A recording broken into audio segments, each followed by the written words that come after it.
Today is the day that you are benefiting from two Hélènes. My name is Hélène Buteau, and I am a member of the Board of Directors of the Ottawa branch of the National Association of Federal Retirees. I'd like to begin by acknowledging that the Ottawa branch is located on the unceded territory of the Algonquin Anishinaabe Nation. We extend our respect to all First Nations, Inuit, Métis people for their valuable past, present, and future contributions to this land and our country. On behalf of the Ottawa branch, I want to give a warm welcome to our presenter, Hélène Charlebois from HCNutrition, who will be presenting Meno and menopause, food and nutrition key concepts. In the past few years, Hélène has presented multiple great nutrition webinars to our member. I want to give a special welcome to anybody here who is not yet a member of the association, and we hope that these webinars will inspire you to join us. And to our members, we hope these webinars will encourage you to maintain your membership. Veuillez noter que le webinaire sera présenté en anglais, mais la participation bilingue est toujours encouragée. I also want to mention that closed captions are available in both French and English. To access this feature, click on the closed captions button at the bottom of your screen. To translate to French, click on the little arrow next to the closed captions button and select the translate option. If you have any questions, please type them in the Q&A and Hélène will answer them at the end of the presentation. So that's it for me. I will now pass it over to the other Hélène. Merci, Hélène. Go ahead, Hélène. Merci. We're all good? Audio, everybody? Great. Merci beaucoup. This was a topic that's, well, close to my heart because I am there.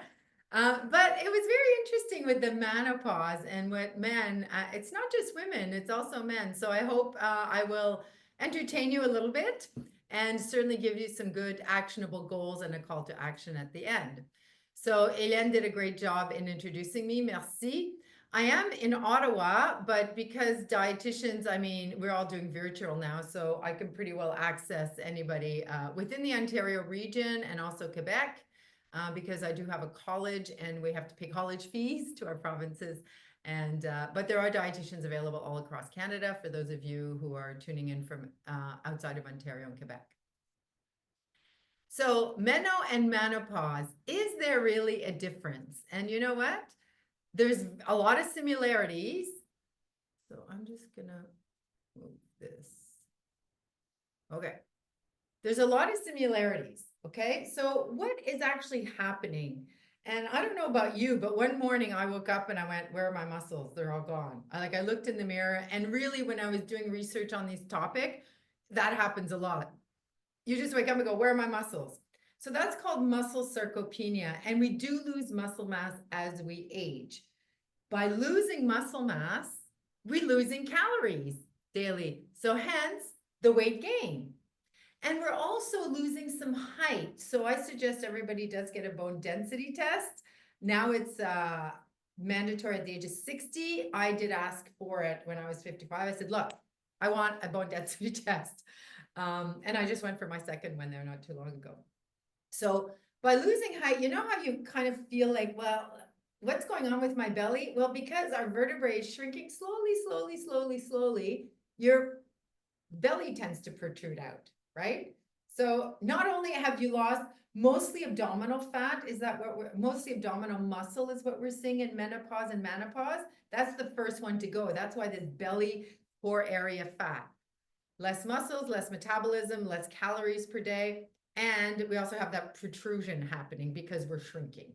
So I'm sure you all have that 9-year-old aunt that's about this tall, right? So that's where we're heading pretty well. But we know a lot more now, and we know a lot more research, so we can prevent this, right? We can work really hard at not having so much muscle sarcopenia and muscle loss. Also, what happens as we age is retirement. There's less structure. How many of you gained weight your first year of retirement? Right? Because it's like, yay, and it's wine, and it's party, and it's travel, and it's this, and all of a sudden you're 10 to 15 pounds later, and you go, okay, what happened? And then we rein it in, what I'm seeing most people, okay? Disease state management. What happens with our weight? We have different hormone fluctuations. We have insulin responses. Our insulin doesn't become as sensitive anymore, so we tend to produce more insulin, hence the belly fat yet again. We may start medication as we get older. Changes in medication or starting new medication. We don't have the stresses of work anymore, but there's different stresses. There can be stresses with children, your grandchildren, things like that. So the stresses are still there, but different. And sleep interruptions, as we well know, also with men, not just with women. So let's dive in, shall we? First, I'm going to talk about menopause. And this is a very busy slide. I don't expect you to read it. But see the zero, ground zero? That's when the last menstrual cycle starts. So what's important in this? See early postmenopause and late postmenopause. The early postmenopause, right after menopause, that's when a lot of the weight gain happens, your muscle mass. In the late stages, 5 years and beyond, that's when you can regain. I don't know if you've tried to lose weight when you first reach menopause and then first 5 to 10 years. It's crazy how much weight we can gain. And then after that, you can get a handle on it, but not until, after the 5-year mark. So for women from premenopause, like perimenopause to postmenopause can be a 10-year lapse. And within that 10-year, we lose 200 calories in that 10 years that we can consume per day. So all of a sudden, you've got to start reducing your caloric intake. If you want to build a lot of muscle, that's great. But and I raised my hand when I heard this from a speaker, and I said, can you repeat that? So this is definite. 10 kilograms of muscle, you burn 100 calories extra. 10 kilograms. So I just rather eat 100 calories less, because to build 10 kilograms of muscle takes a lot of work. I'm not saying not to do it, but I'll just eat 100 calories less per day. Okay? So those are the different stages.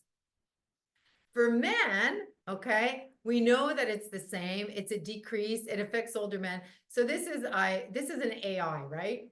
So when I did this, AI generated, it's easy to describe. It affects older men. Hello, of course. Symptoms, declining testosterone levels and aging. Hello, of course, that's what it is. So it's andropause, your androgen, your enzymes, the low testosterone.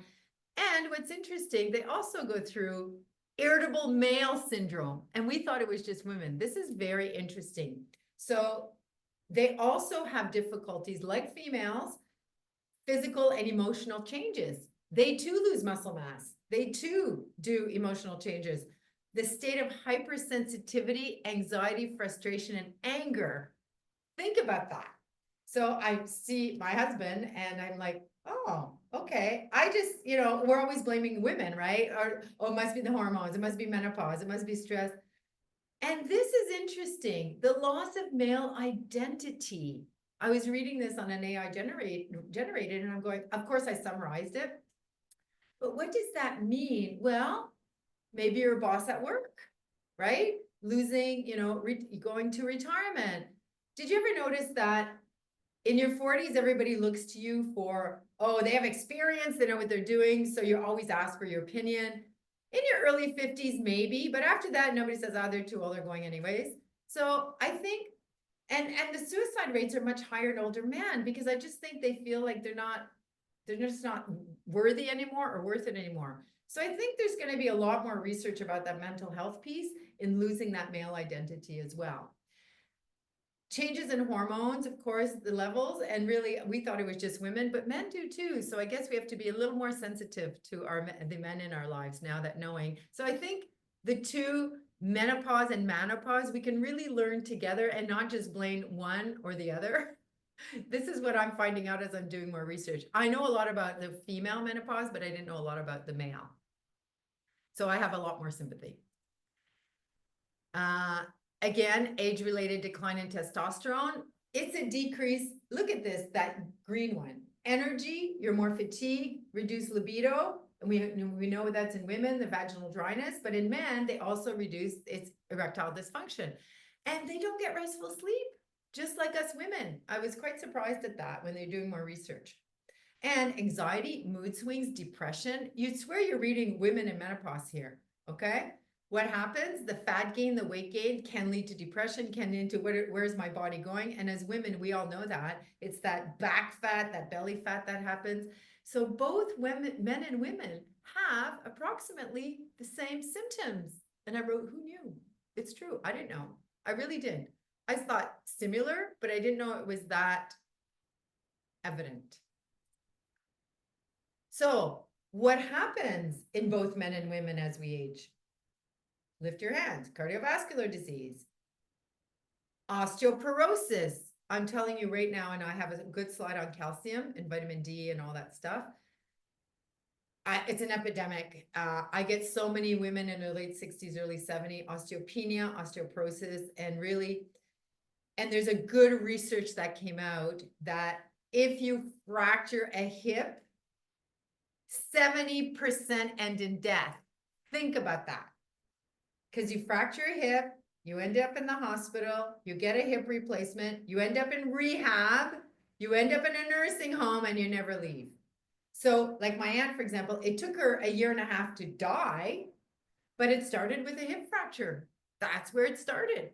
And then she just couldn't get out of hospital because it was always something happened and something else. And then she eventually died. It was amazing. It wasn't from 1 to 3 months. It took like 1 year and some, but the whole déclenchage, like the whole cascading effect, was her hip fracture. Hypertension, I'll tell you about my story. Well, I can tell you now.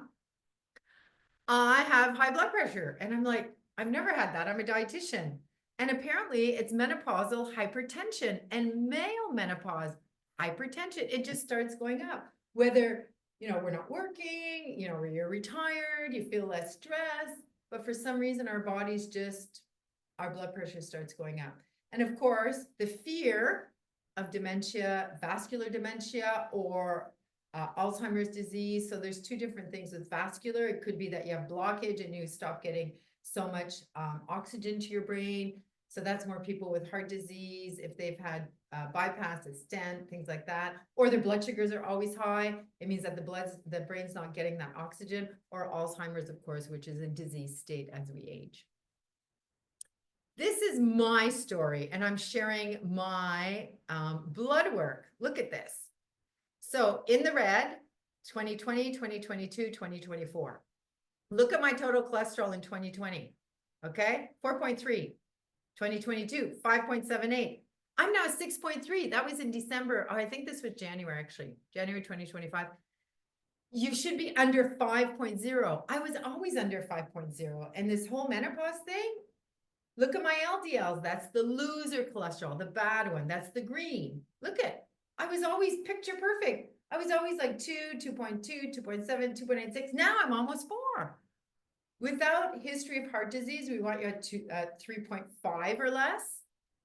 And this is what's concerning to me and my doctor, because now I'm over the 3.5. And if you do have a family history of heart disease, they want you closer to 2. If you've had a heart issue, stents, heart problems, they want you, those bad cholesterols at less than 2. Look at my good cholesterol. That's why doctors really didn't bother me ever with cholesterol, because my good cholesterol is really high. Okay. Most people, you want to be above 1. Yes, 1. So I'm like really high. I don't know what happened in 2020, but I've always been over the 2s. But now recent research says, who cares if you're high cholesterol? It doesn't matter. We have to look at that bad one, which is your LDL. Triglycerides are interesting. Lots of diabetes in my family. Triglycerides are a fat in the blood, but directly related to blood sugars. So those of you with diabetes, or if your blood sugars just started to go wonky, or even before your blood sugars are even high, your triglycerides will start going up. The level is 1.7. I obviously didn't get the genetics of diabetes from my mom and my dad's side of the family, but I did get my mom's side. It looks like cholesterol, because look, I eat well. I hardly eat meat. I'm pretty well a pescatarian. I'm a dietitian. I know what I'm doing. I have lots of fiber, lots of soluble fiber every day. And I just can't stop this progression. It's crazy. And I started Crestor on Monday. I went on 5 milligrams, because when women have a heart attack, it's not like men. Men have little ones. Women have one big one in postmenopause and it's game over. Okay. Good article in the Globe and Mail. Was it earlier this week or on the weekend about a woman describing how her heart attack happened? If you could dig it out on the Globe and Mail somewhere, we're not like men at all. Okay. And she explains like all the symptoms very well. And my mom's whole side of the family, her and all her brothers all have pacemakers. So that's where I'm heading, I think. Non-HDL, as you can see, that's a good indication of what's going on with everything else happening in the cholesterol. And of course, my cholesterol to good cholesterol ratio is really not good anymore. It's not -6, it's just 6. I just couldn't get the minus off. I don't know why. So that's crazy. Like, that's not good at all. So I'm just giving you how to read these in your blood work. And I urge everybody to keep copies of the blood work. If you don't have an account, try and get an account on Life Labs or Gamma Dynacare. Or if you go to the hospital for blood work, it will be on your My Chart. Because you should really do, like I have a whole spreadsheet and that's why I know I keep track. So that's why I decided to go on the Crestor. Small. I just want to stay on that minimum dose, but then I'm really doing a lot like plant sterols and soluble fibers and all that stuff to try and stay on the lowest dose possible of Crestor. Insulin and belly fat. This is that insulin resistance, okay? Our cells respond less, okay? This is why our incidence of diabetes goes up as we age as well. The more you have around the waist, the more chances your insulin is resistant, meaning it's not working well, the more chances you have of diabetes, okay? So in a perfect world, your waistline should be 40 inches in men. I don't know why I put a plus there. Oh, it's if you're over that, you're more at risk, and 35 inches in women. How do you do your waist? 2 fingers above your belly button, and you should have no pants. Like, I don't want a muffin top. So out of the shower, bring your measuring tape, 2 fingers above the belly button, measure that and see where you are. And I tell people, it doesn't matter your weight. It matters to get to below the 40 in men and below the 35 inches in women. It might take you for a long time. That doesn't matter, right? Because at age 75 is when we're not protected by youth anymore. So you have until the age of 75 to get that waistline down. The blood pressure readings, okay, if they're over 130, over 80 or higher, that's an indication of high blood pressure. If you don't have a blood pressure cuff, maybe you should get one. Again, the more belly fat you have, the more insulin resistance. And alcohol. That's another thing in retirement, right? Alcohol, like, yoo-hoo, have fun, you know? Golf season's upon us, and I'm a golfer. So, you know, it was ladies yesterday. I had 1 glass of wine, a small one. And I think the driving, I have it before dinner and then, you know, because we have to drive home. So I think that's a big factor in that we don't want to drink. And now there's a lot of non-calorie options that are quite good in the beer and like non-alcoholic margarita mixes and things like that. The non-alcoholic wine, I'm not a fan, but I am enjoying a lot of the non-alcoholic beers, I must say. We hear a lot about non-alcoholic fatty liver disease, healthy liver on the left, unhealthy liver on the right. If you look at your blood cholesterol panel, look at those triglycerides, okay? If they start climbing, chances are you have a fatty liver. Your doctor will test your liver enzymes, which is blood test, or on an ultrasound, okay? And it's very important because the liver is the filter of the body. So we don't want a lot of fat in the liver. Chances are if you have extra body fat, you have a fatty liver, okay? And alcohol doesn't help, but it's not necessarily alcohol induced. It's more a lifestyle of carbs, sweets, even though it's fat in the liver, okay? Let's talk about weight gain in Meno and menopause. Of course, in women, less estrogen, progesterone, and in men, less testosterone. So what we're looking at is visceral fat. So visceral fat, that's why the waist circumference is so important, because outside of cutting you in two and going to have a look at your visceral fat, a good indication is how much that waist circumference is. Although now we have those smart scales or the bioimpedance scales, about $100. They're pretty accurate now. Tanita, Reno, Whittings, Weight Watchers, they're all smart scales, and they will give you your visceral fat, subcutaneous fat. If you all pinch an inch, around this area here, that's subcutaneous. That's the nice white fat that's not dangerous. Under there is the visceral fat, which is that yellowish fat, and it crowds all your organs, causes the stomach to go up, you start getting heartburn, starts blocking your arteries, starts making, I call it like a pregnant woman. As the baby grows, all the organs get squished in there. Well, this is what's happening with the visceral fat, okay? And again, because we're shrinking, we tend to start crowding our midsection much more, okay?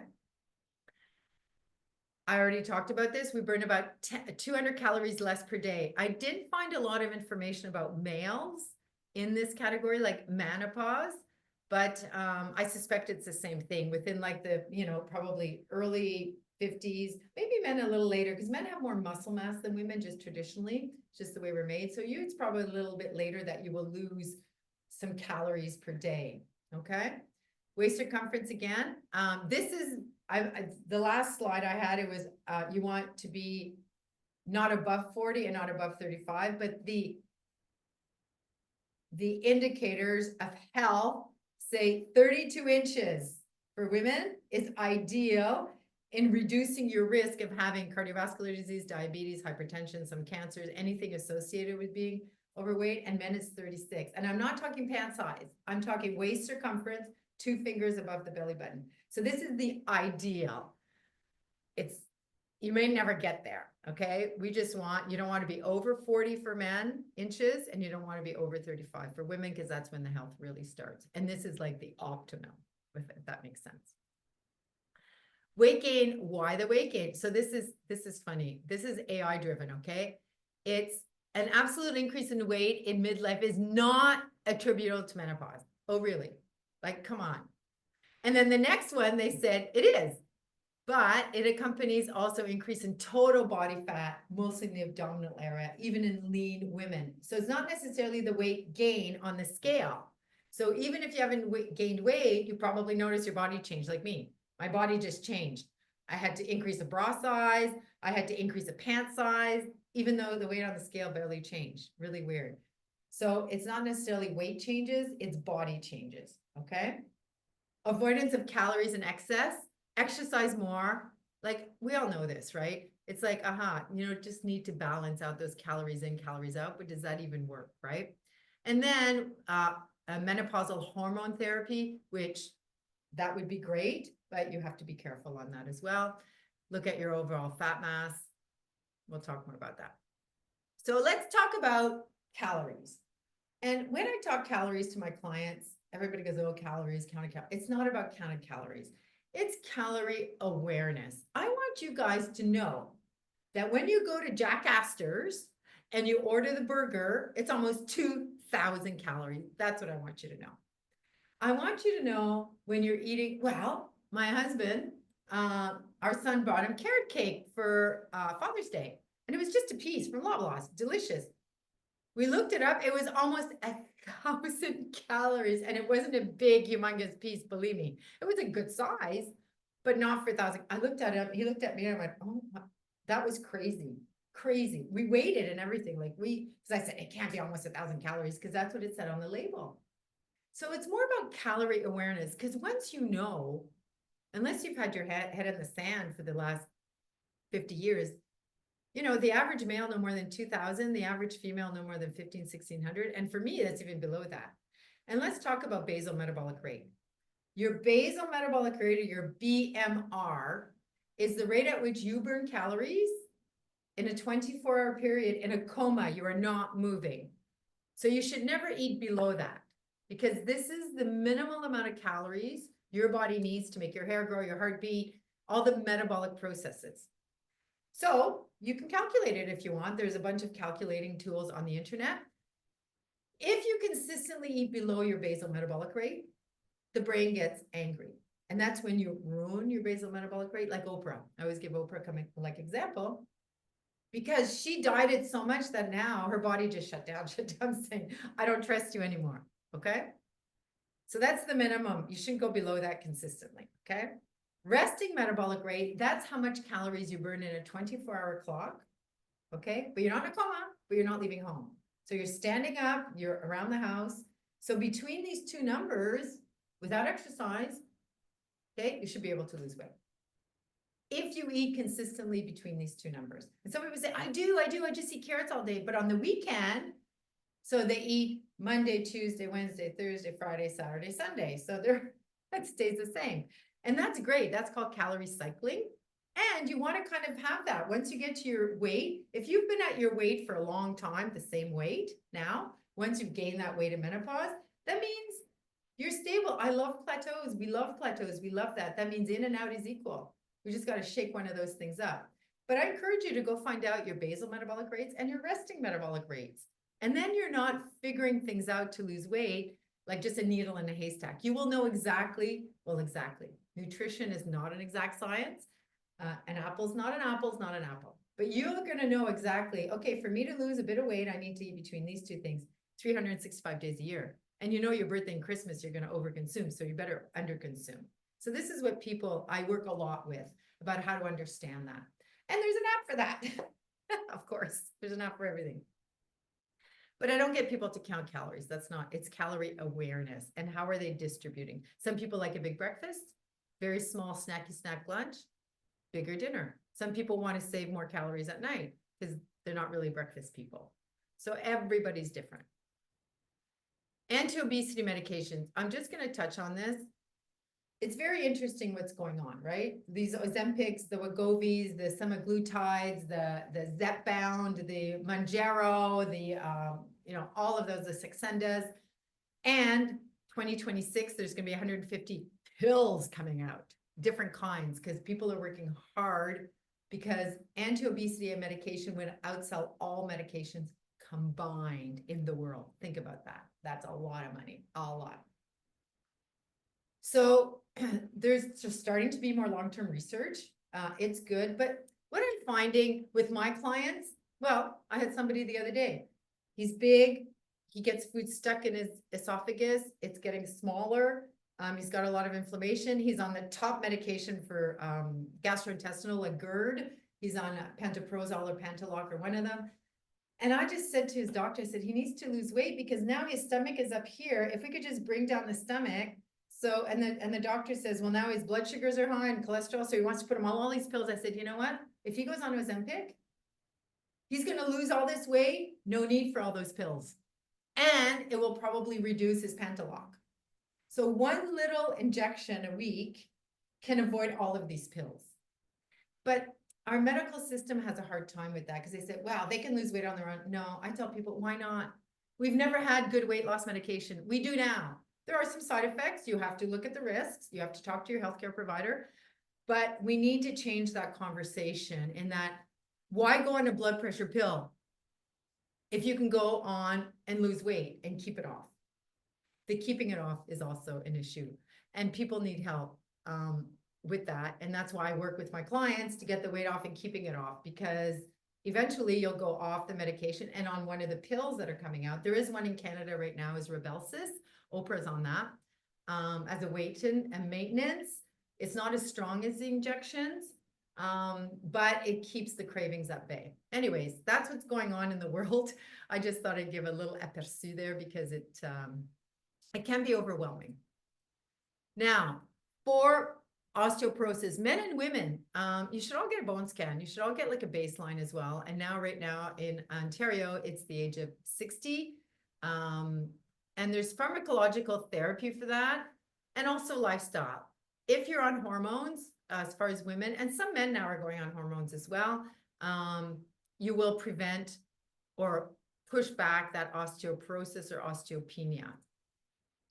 Now, calcium. See on the bottom there, osteoporosis.ca, osteoporosis.foundation. Go on those calculators. Calculate how much calcium, vitamin D, K, protein you're having in a day, and magnesium. And then you will see, do you need to supplement? This is very, very important. I ask people to do both calculators just to have a good baseline, because the .ca is Canadian, the .foundation is the world, osteoporosis. So I like to look at two values before I make a recommendation. of what we need to supplement and or what we need to increase in our diets. Okay. So some people just say, I'll just have a glass of milk with my lunch every day. I love milk. Okay. Okay. And if you've been on some of my presentations before, I've gone through this quite in detail. Whoops. Vitamin D3, call to action. Every Canadian adult needs to be on 1,000 IUs every single day. I'm on a lot more because I'm deficient in vitamin D and I have been for 25 years and they keep testing me. Now my doctor warned me again, not only the Crestor and cholesterol, he says, now you have to put more vitamin D. And I'm like, I do. I just don't metabolize it. So I'm still low after years and years and years. And I take 3, 4, 5,000 every day. It's like crazy. I don't know. I just don't metabolize it. And I encourage you all to go on an omega-3. Even if you eat fish, like last night for dinner, I had salmon, so I did not take my omega-3 at bed. I take them at bed because I don't want to burp fish all day if I take it in the morning. So if I've had fish today, I don't take it. If I haven't, I take it. There's so much research on prevention of dementia, but you have to be on it for 20 years. So I would suggest you all get on that. Okay. An omega-3 or increase your fish intake. Some people say it's the mercury with the fish. Not canned tuna, not the small fish. It's only the big fish, like the big sushi grade tuna, kingfish, swordfish. The really big fish are the problem with the mercury. B12, get tested because B12 needs a lot of stomach acid to be absorbed. So those of you on any kind of medication to reduce your stomach acid, you're probably B12 deficient. And we just tend to absorb it less after the age of 50.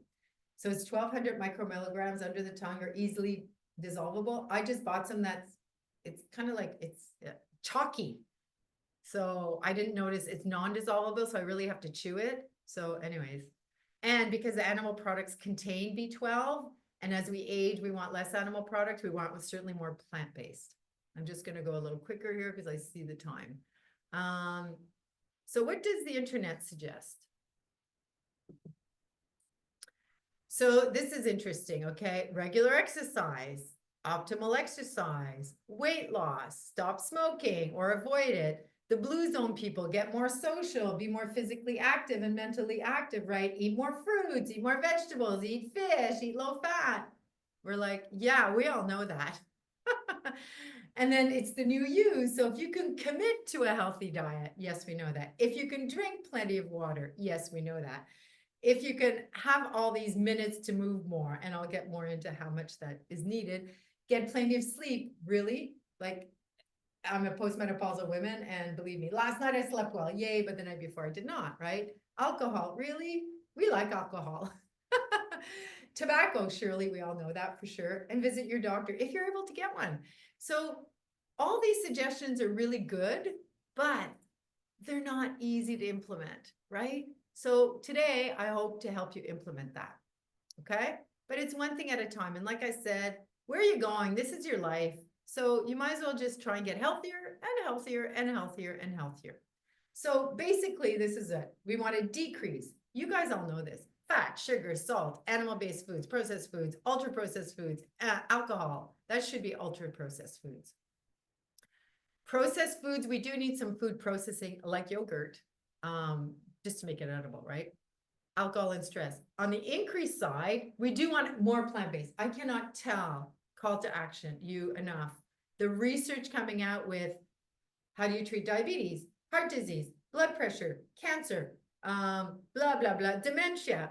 It's more plant-based, more fruits, more vegetables, more nuts, more seeds, more grains. It's crazy, okay? Movement and sleep. So we all know this. This is not new, but we need to work. We need to know how to do this. So this is me. This is what I put together. Some people do intermittent fasting so they don't have breakfast, but you'll have a bigger afternoon snack, okay? But basically what we want to do is that distribution, and I'll go through these evenly, okay? So the distribution, so you see the protein at every meal, the grains at every meal, fruit, vegetables, and your snacks, okay? I don't need a morning snack, an afternoon snack. At night, I eat late, so not usually a night snack, okay? But it depends how you eat, and we'll go through these components. Now, this is a new slide, calorie awareness and distribution. This is where it's important. I want you guys to figure out, are you like calories at breakfast? Are you 400? Are you 600? I had a client the other day who was about 650. So we had to save a lot of calories for her, and she's small, but she's military. So she does her workouts in the morning. She does a lot and then goes to work. So we were putting more there, and she's just a grazer at lunch.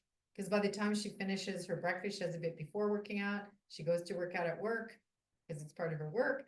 And then she sits at a desk and then kind of nibbles on her breakfast. So her lunch is quite small. And then her dinner. Okay, so it depends. Watch your snacks, it adds up. So call to action. Let's find out what's going on now. Like, how many calories? Your brain likes what it likes. You will know. You know that if your brain's used to, your yogurt, granola, and berries for breakfast, and then one morning you just have a piece of toast and run out the door, the brain goes, not enough protein, and you're going to be hungry in 2 hours. Your brain likes what it likes, okay? And then, of course, on weekends or every night, if you have a glass of wine, that counts too. It all counts in this calories, okay?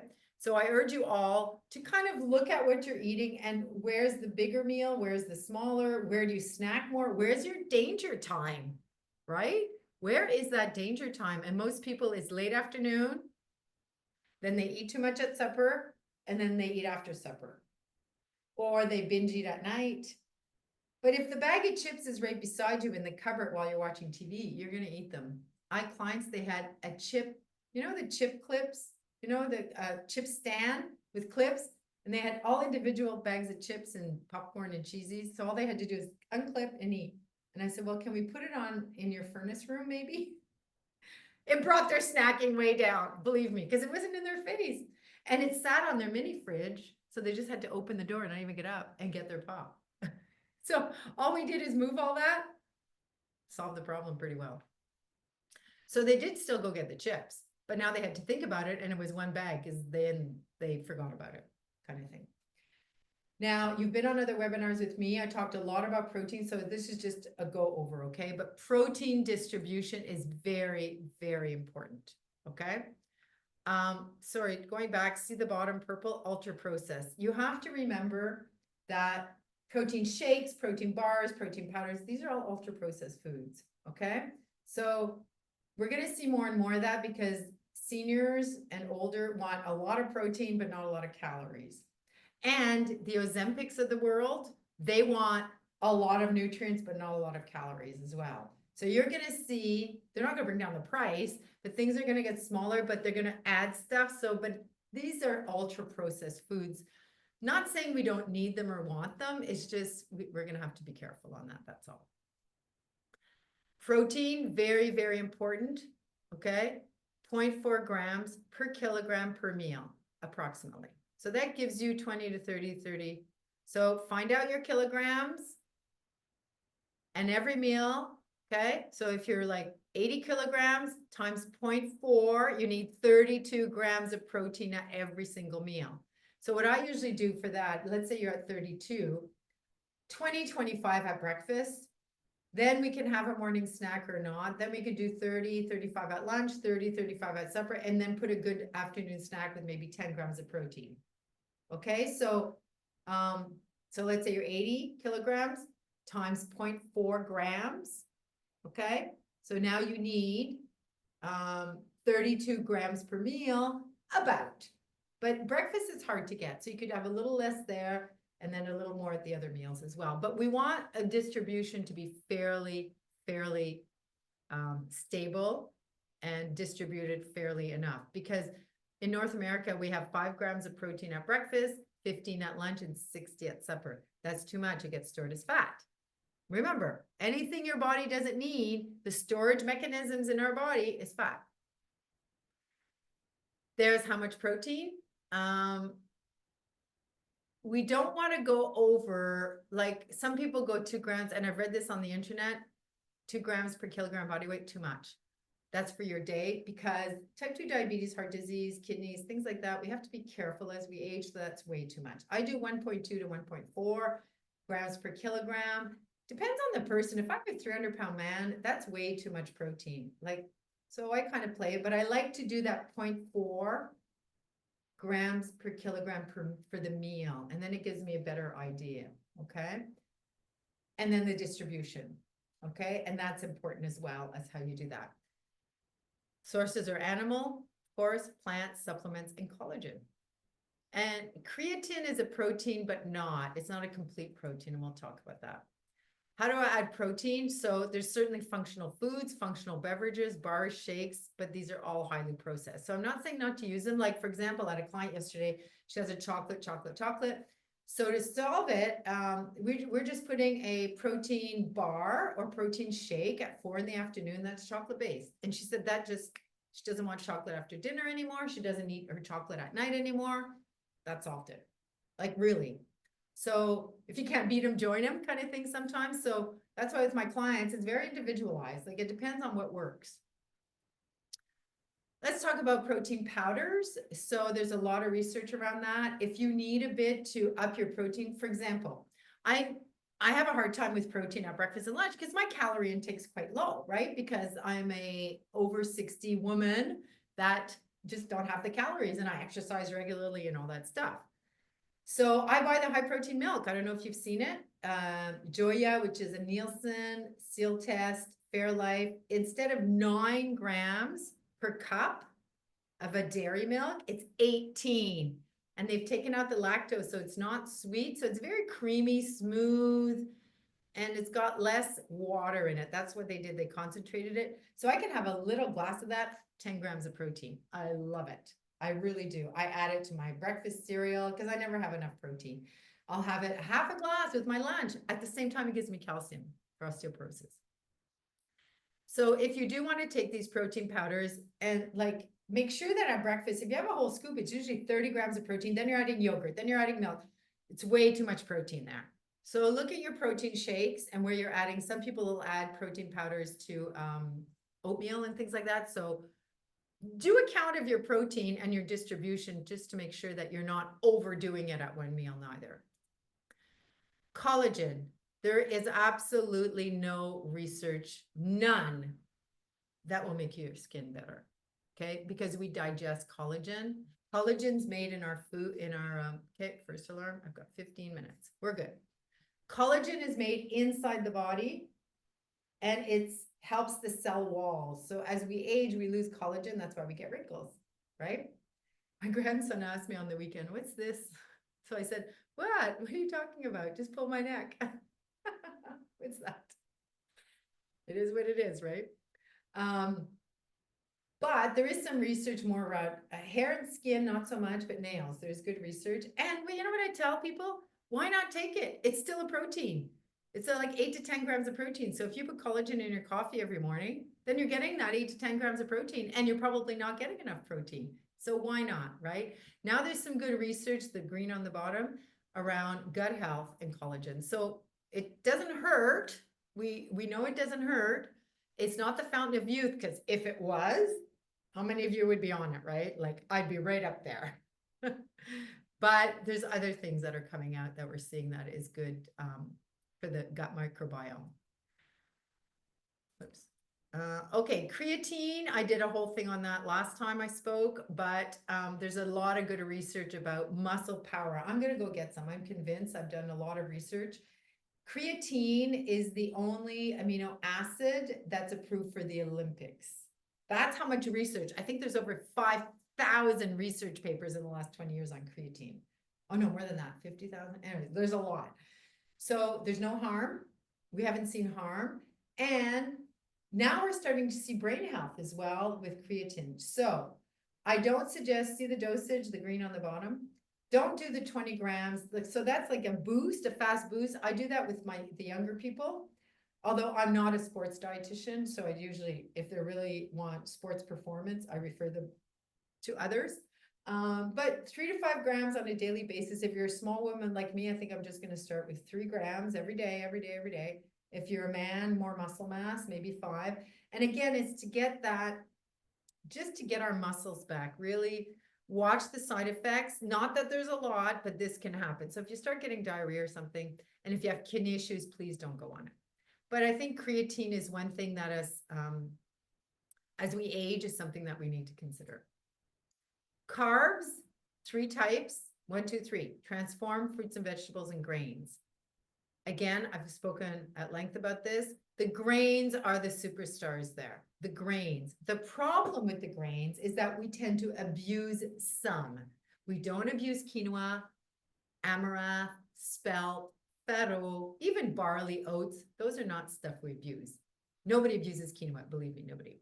But we do abuse rices, and we do abuse anything made of wheat. So the bagels and the buns and the breads.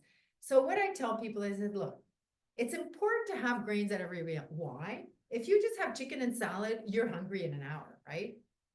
But if you put half a cup of barley on top, cooked barley, or half a cup of brown rice or something, it's the glue. Or make a piece of toast with your salad. Grains is the glue that'll glue it in your stomach longer. But watch the portion. Like I do about 150 calories per meal. I try and keep it at that, okay? Just because that's where we can abuse it. A larger man, I'll go up to 250 to 300, but a cup of cooked pasta, you're at 300. Let me tell you, half a cup of pasta is not a lot. So I put a lot of vegetables on the base and then I put the pasta on top. So I urge you to, again, look at how much you're eating of these grains. And that's where the fiber 2025 is fiber, fiber, fiber.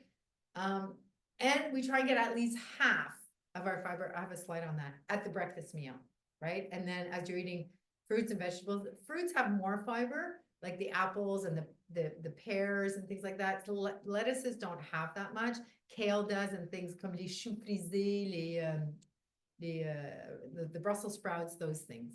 Okay, very important, the grains, but be careful, we tend to abuse them. So I like to do again protein distribution, or grain distribution throughout the day. It's the transformed that are really the issue, and those are the pies, cakes, pastries, gummy bears, things like that. Those are the issue, not carbs in general. The transformed are the problem. Again, nutritional powerhouses, please.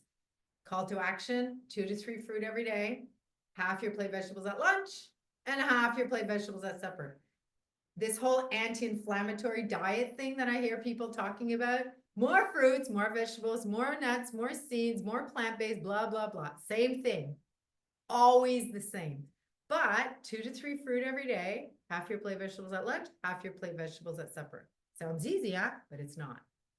So that's, if every Canadian could just do that every single day, oh my goodness, we'd have so much more of a healthier population. I just put flavonoids here because there's been a lot of talk on flavonoids in the news, and that's the red coloring, right? The reds. So in the berries, and then the green tea. So those are the flavon-3-ols, okay? Then the strong tasting things, the onions, the garlic, the kale, okay? The flavanones, citrus fruit, the flavones, which are the greens in the herbs, and the isoflavones, which we hear a lot about, which is soybean, most people, and tofu and all that kind of stuff. So again, fruits, vegetables, nuts, grains, seeds, legumes, more plant-based, right? It's just the same messaging over and over again. Okay, so this is your call to action. Half your plate fruit, 2 to 3 fruit per day, half your plate vegetables at lunch, half your plate vegetables at supper. Easy peasy. Minimum. Okay, try it. Now, fiber. I just read the new recommendations, I think yesterday, 25 grams for women and like 38 for men or something crazy like that. I can't remember it. I went, oh, that's a lot. Okay. It's a lot. So again, call to action. Let's see, what's our baseline right now? How much fiber are you actually eating? So start reading labels. And you know what? You just take your phone and ask AI now, how much fiber in half a cup of blueberries? It'll tell you. Like, you don't need an app or anything. It'll tell you. Because once you know, you probably eat the same things all the time, right? Insoluble and soluble. The insoluble, it goes in and out. Okay, so that's more the bowel thing. The soluble is more, it's soluble. It's water soluble. It goes in the blood and reduces cholesterol, slows down your digestion. It's things that are gluey. It helps you lose weight because the glue stays in the stomach longer. Things that are gluey like rices, brown rice and wild rice and barley and oatmeal and all your legumes, beans, peas, lentils, all that kind of stuff. Those are, they have that goopy stuff, but you rinse that off, but there's still some inside. So those are the soluble fibers. Okay. Oh, and then I did give some examples there. Again, fruits, vegetables, whole grains, seeds, nuts. You see the pattern here? There's not much about beef, pork, fish, pescatarian. I try and be a pescatarian as much as possible. A little bit on salt. So Health Canada says, okay, you dietitians in Canada, 2,000 a day. And I'm going, well, nobody knows what that means. So this is how I break it down. I tell my clients, okay, we don't want more than 500 to 600 in one meal. That means per food item on your plate, no more than 200. So call to action. Maybe this weekend, go in your cupboard, open, read anything over 200, put it on the counter. Anything over sodium, even though it doesn't taste salty, sodium chloride together, the bond makes salt. But sodium is very bitter. So you'll be surprised at things that are high sodium that you never even thought, like Raisin Bran cereal, 380 milligrams in like 3/4 cup. It's very high sodium, interestingly enough. So anything with over 200 milligrams, put it on the counter. Go in your fridge, anything with over 200 milligrams, put it on the counter. And I want you to look at those and you're going to go, okay, it's not that I can't eat these, but I have to be careful because you're trying not to have more than about 500 to 600 in your whole meal, which will end up being that 2,000 a day. That's how I do it with my clients. Caffeine, of course, you don't sleep as you get older, be very careful, but there's a lot of good research. Look at that, better mental health 30 years later. That's a new research that came out not too long ago and very, very interesting. But in menopause, we tend to break it down much slower, caffeine in menopause and menopause. So that means it stays in our system longer. That means do not have any caffeine after the noon hour because it stays in your system and you won't sleep. Okay, so that's just, we just tend not to break it down, but there's good research saying 1, 2, 3 cups a day. And I don't mean like those super duper lattes that are 500 calories. I'm talking coffee. Okay. And it's the caffeinated coffee that has the research on type 2 diabetes, on dementia, and on all that stuff. So I love coffee, thank God. Now, this is very interesting, exercise. So for all you out there who want to start exercising and not, that 150 minutes per week from Health Canada, that's just for health. Okay. If you want to, for health and to, like if you've lost weight and you want to maintain it and feel good, you have to do 250 minutes per week. So that's like 60 minutes 4 times a week or 40 minutes 6 times a week. Like it's a lot. And then when you get a personal trainer or somebody tells you, just start exercising more, you'll lose weight. Doesn't work that way. You have to exercise more than 300 minutes a week for weight loss. To maintain that weight loss, you have to do 250 minutes a week. Think about that. So when you've lost weight, even the ones on Ozempic, they better get exercising if they just want to eat. Because we tend to lose a lot of calories as we age. So this is really important. So 5 days a week is 60 minutes. And I'm not talking, running. I'm talking activity, movement. Okay. So this is stats. This is important to know when people just talk about, oh, just exercise more, you lose weight. This is a lot. If you want to lose weight due to exercise alone and not change your eating habits, this is what it's going to take. Okay.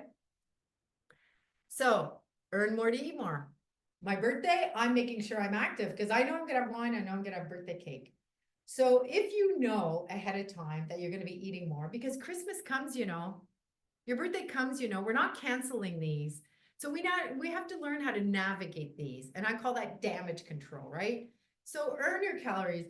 My university roommate, her husband, we can't start having a cocktail when we go to the cottage until we've done something. So we go hiking, play tennis, we do something.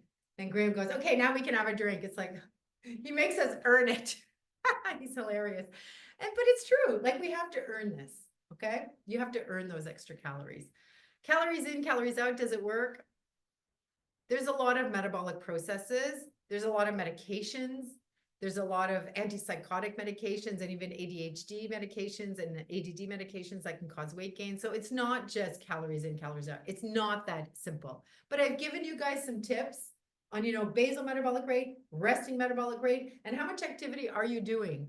How much movement are you actually doing? Are you close to that 300 minutes? Or are you just doing, oh, I walk 10,000 steps a day. Okay. But is that because you work and you have to walk in the Amazon, what's that called? The warehouse? Or in retirement, you took a part-time job at Home Depot? Well, that's work. You still need to go for a walk. Okay. Because our bodies get used to work exercise kind of thing. This is over and above. Call to action. There's our 2 to 3 fruit every day. Half your plate vegetables at lunch, half your plate vegetables at supper. And you're asking like, what's a serving size of fruits and vegetables? I just make it simple. If you go to Health Canada, there's like, a cup of that, half a cup of that, 3/4 cup of that. Who remembers that? Nobody remembers that. So I just say half a cup, no air. Okay. So if you've got a raspberry, for example, it's round on the top, it's got a hole in the middle. Well, you probably need 2/3 of a cup by the time you squish the air out. Half a cup of applesauce is a serving. Lettuces, spinach, arugula, probably a full cup by the time you take all the air out. So just be very visual with your fruits and vegetables. I just say as long as half your plate is full, it doesn't matter.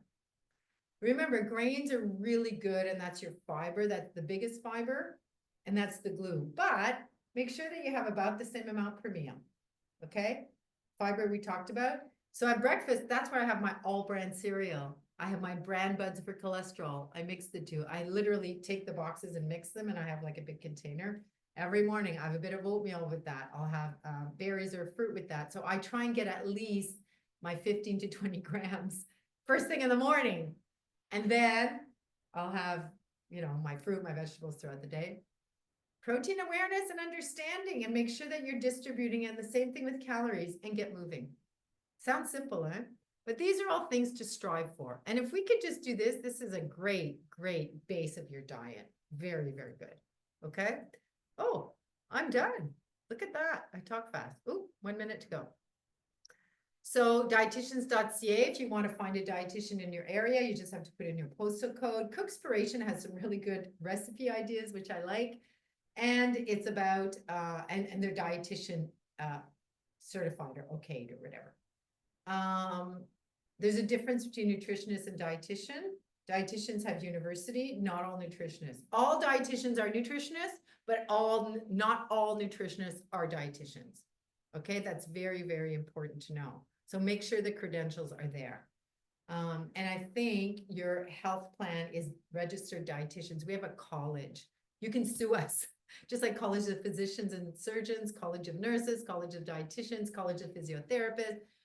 We have colleges that we're accountable to.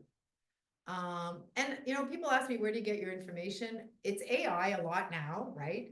But I make sure it's WebMD, Mayo Clinic, like something credible, not something just out of, Smart Women's Magazine, okay?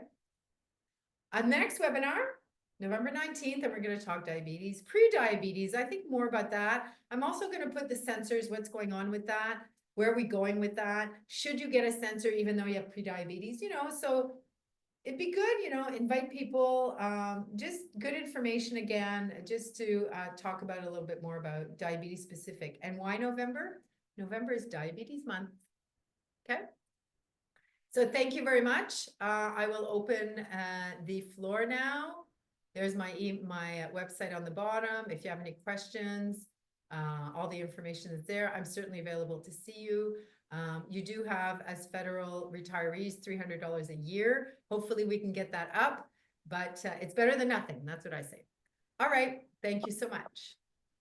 Thank you so much, Hélène. And we have some questions. So the first one is about salt intake. And I do think that you did cover that. I don't know if you wanted to add anything about that, but it was probably okay. Before, but the average Canadian, they say between 3,000 and 5,000 milligrams per day is on average, but I think it's much higher than that. The average Canadian, I think it's over 5,000 on average. Okay. The next question is, what are your options food-wise if you are allergic to most high cholesterol medication like Crestor and all other medications? Any suggestions? Absolutely. You need to see a dietitian because you have to work a lot on your diet. And plant sterols are going to be your best option there. Okay. More soluble fibers and stuff. And believe me, you're gonna have to become a pescatarian. You're gonna have to cut anything with legs. That's what the research tells us. You know, I mean, I'm not saying not to have a steak once in a while, but those sausage days are over. If you cannot tolerate a statin, because statins, I was always anti-statin, but I was asked to speak in Barbados at a women's, it was heart health for women only, and I was the nutrition speaker. So I said, of course, I'm going to Barbados. I'll do that. But I heard other speakers, and it was a researcher out of the UK, and he said, you might not like statins, but statins made the biggest impact on health when they hit the market 30 years ago. The biggest impact on survival. So if you can't tolerate a statin, there's also niacin. There's also Repatha. Repatha targets the bad cholesterol only. So you might want to ask your doctor about Repatha. And then there's plant sterols. Cardio Smile is just hit the market. Oh, I have some in the kitchen. It comes in like, you know, a little tube. You shake it up, there's liquid in it, and these are plant sterols. Take one every day. So yes, there are options. Yes. Okay. As you age, you have problems with your teeth and even start to have some removed, which makes it harder to eat some of the food that is good for you. For example, nuts and other foods that are hard to chew. Any suggestions of food that are easier to eat and that are healthy for you? Great question. Dentition is so important. And I'm glad the Canada Dental Act, you know, that we had free dental for people who can't afford it, because if you don't have teeth, this is a problem. Use your food processor. Throw some almonds in there. Make some almond flour. Easy, easy peasy. I don't even need almonds, and my teeth are good. I just find them, I don't want to break my teeth kind of thing, you know? So I'll have one. So I stick more with walnuts, cashews. Peanuts are a danger food. If I get peanuts, I eat the whole thing, you know? So I'm careful with peanuts. But you can do all the nuts and seeds. You can buy the nut butters, of course, or just food processor, make some flour. So you can add like a tablespoon of almond flour to your oatmeal. You can add 2 tablespoons of, I don't know, walnut flour to your salad. So you could do that. As far as the fruit goes, I get people just to boil them up a little bit. You cut them up, you put a little bit of water or a little bit of whatever, and then you just boil them, and then it tenderizes them. Or you can just blanch them, you know, get them a little bit. So it's cooking them and then put them back in the fridge. Okay. Yes, it's going to break down some of the fiber, but you're still getting all the nutrients. Microwave is one of the best. If you have an apple, take out the core, or just like prick it if you want, and put it in, and so it gets a little softer. Take out the skin. So there's certain things you could do to make it certainly better. And I find muscle meats, so you're more better with the ground meats, you know what I mean, than a muscle meat. Or cut your steak really small and cut your pork really small, things like that. That certainly helps as well. Or ground. Or don't eat meat. Okay. And I'm not against meat. That's not what I'm saying. The research tells us, I can't tell you how much research. I just go, okay, like, can we just get on board already? Okay. Is there fiber in peeled apples, or is it only in the apple peel? Oh no. You know, apples, pears, especially pears, when you eat them, there's a little crunch to the flesh. That's fiber. That's a soluble fiber. It's apples as well. Yes, absolutely. Like bananas have fiber. Banana, a medium banana has 2.6 grams of fiber, and you peel it, right? So yes, most fruits and vegetables do have, you're certainly taking some out, but they still have it. They're the nutritional powerhouses, for sure. Good stuff. Explain more about decaf coffee, Swiss filtered. Is this okay, or are there negative effects to this? So you know, I've had this conversation multiple times. Coffee is naturally caffeinated. So to decaf it, they have to use chemicals. Okay. Maybe this Swiss method, I'm not very familiar with it, although I think I have one of those things, filters, and you pour the water and it whole, anyways, I think I have one, but I don't use it. There's all the research is on caffeinated coffee, but there's nothing wrong with decaf. Like if you want to sleep more. So I hope that answers the question. My 30-year-old son has seen a cardiologist who wants to put him on a statin for high cholesterol. What should he do besides lose weight? You see what I mean? if he needs to lose weight, I would certainly say, okay, put me on Ozempic or Wegovy or one of them first. Get him to lose the weight, retest the cholesterol, because he may not need a statin, right? So I think doctors need to change that. Well, just lose weight. Oh yeah, here's a magic wand. Like we're all trying to lose weight in our lives. It's not easy. But now we have the medication. So I don't know, if he's only 30, oh my goodness. That would be something that would need to be assessed. I mean, I had a guy, military guy, he goes, his cholesterol through the roof, 42. Well, he's Mr. Athlete, he's very small, but he was eating 5 eggs a day. Not that eggs are bad, but so we just took him off the eggs for a little while and his cholesterol went way down. So your son will need to be assessed. Like more, like there could be other things we could do as well. Yeah. Do you have specific recommendations for vegans? The B12 is missing. So you need to get either nutritional yeast or certainly take a supplement of B12 because B12 is only in hemoglobin, which is only in blood. So that's about it. It's harder to get all your protein, but I mean, there's a lot of bodybuilders and athletes who are vegan and big muscle.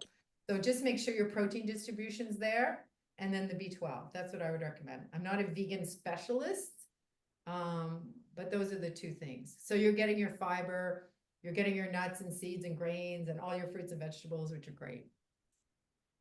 Okay. Does gardening count towards the 300 minutes activities for health and weight loss?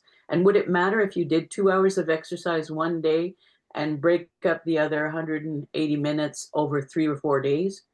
No, I think it's cumulative. That's fine. The gardening, I'm not sure. It's more of a hobby. It depends, right? My gardening, I live in a condo. I have flower pots and I have a vegetable thing with herbs. So it's not very strenuous. And I have them all standing up. I'm not bending down. If you have a big garden in the backyard that you're hoeing and yeah. So I think it's more about, you know, what do you think? Right? Are you sweating? I don't mean sweating because it's hot out. I mean, like, are you physically, or are you just sitting on the ground pulling weeds? Is it a small thing, big thing?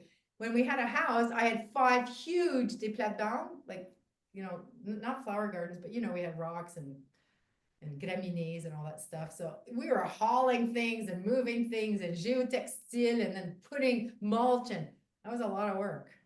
So that gardening. Yeah, I guess it would be the exertion level. Yeah. Somebody is asking about getting a copy of the presentation. No, there's no copies, but it's online for a while. I think. Okay, the video will be online. Yeah. I need to go. I'm sorry. I have a patient I need to go to in 5 minutes. So Okay. feel free to email me and look at the presentation again. Just look at it again because sometimes if you ask questions, I've answered them later, you know, but those were all good questions, by the way. Very, very good questions. I know. So, well, thank you everyone for today's participation in our webinar, and a big thank you, Hélène, for your great presentation. We learned a lot. So please look. I learned a lot researching this, especially the Meno, the man side. Yeah, that's great. So don't blame women. It's not our fault that, you know, we're not in a good mood sometimes in menopause. It's not only us, it's also men. So for everyone, please look out for our follow-up email, and it'll include the recording of today's session as well as contact information if you want to contact our presenter. So remember that you can invite non-members to attend our webinars and to try us as a guest.